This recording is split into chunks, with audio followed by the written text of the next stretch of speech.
हरियाणा के सरकारी विभागों में 1.8 पद खाली, जाने कितने भरे जाएंगे नायब सैनी सरकार द्वारा। अखिल भारतीय राज्य सरकारी कर्मचारी महासंघ के अध्यक्ष सुभाष लांबा ने आरोप लगाया कि 1980 में हरियाणा सरकार ने 1.25 करोड़ की आबादी के मुकाबले लगभग 4 लाख कर्मचारी थे, जो लगभग 2.9 करोड़ की आबादी के लिए घटकर 2% रह गए हैं।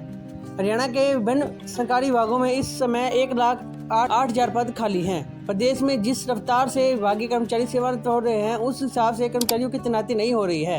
हरियाणा के सरकारी विभागों में इस समय 1.25 लाख अनुबंधित कर्मचारी काम कर रहे हैं। इन कर्मचारियों से ही विभागों का कामकाज चल रहा है। मुख्य सचिव के निर्देश पर सभी विभागों की ओर से रिक्त पदों की रिपोर्ट तैयार की जा रही है। रिपोर्ट के आधार पर ही सरकार की ओर से रिक्त पदों को भरने की अभियान चलाया जाएगा। तमाम विभाग की ओर से मुख्य सचिव कार्यालय को भेजी गई रिपोर्ट के अनुसार इस समय स्वास्थ्य विभाग, बिजली विभाग, शहरी निकाय विभाग, स्वास्थ्य विभाग, सार्वजनिक विभाग, इंजीनियरिंग सहित कई महत्वपूर्ण विभागों में पद संभालने के लिए अनुबंध के आधार पर जो कर्मचारी है वो काम कर रहे हैं। आंकड़ों से पता चला है कि लगभग 1.5 लाख कर्मचारी कॉन्ट्रैक्ट के आधार पर हरियाणा के कौशल रोजगार निगम के तहत रजिस्टर है।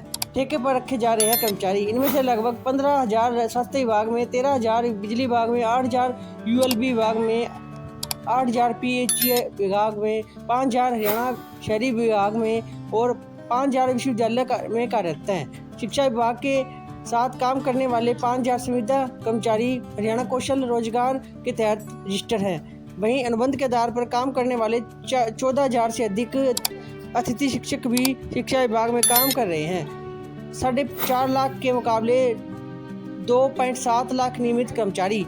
इनके अलावा विभिन्न विभागों में सुविधा के आधार पर काम करने वाले कम से कम 2,000 कर्मचारी या तो HKRN के तहत रजिस्टर है या सीधे विभाग के तहत काम कर रहे हैं। हरियाणा में कुल स्वीकृत पदों में लगभग 4.5 लाख के मुकाबले 2.7 लाख नियमित कर्मचारी कार्यरत हैं। पिछले कुछ वर्षों में नियमित कर्मचारियों की संख्या में कमी आई है और जनसंख्या में काफ़ी वृद्धि दर्ज की गई है। इसके चलते अब जो सरकारी विभाग है उनमें बहुत से कर्मचारियों की ड्यूटी की जरूरत है, इसलिए हरियाणा सरकार जल्द ही भर्तियां पूरी करेंगी। धन्यवाद।